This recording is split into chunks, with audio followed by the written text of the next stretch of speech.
How to text reveal as you work in CapCut PC. First, open CapCut and start a new project. Import the video you want to use. Click on the text icon to add a new text layer. Drag the text layer onto the timeline. Type in the desired text and adjust its font, size, color and positioning.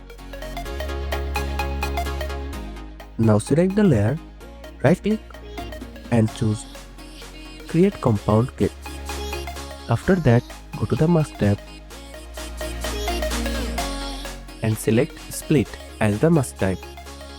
Rotate the split mask 90 degrees to create a vertical split effect. Place the playhead where you want the text to start revealing.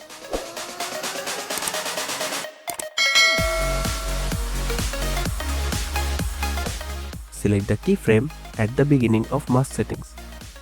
Slowly move the text to the right to start the reveal. CapCut will automatically insert keyframes as you move the text, ensuring a smooth transition. Continue moving the text to the right until the entire text is revealed. So that's how you can text reveal as you work in CapCut PC.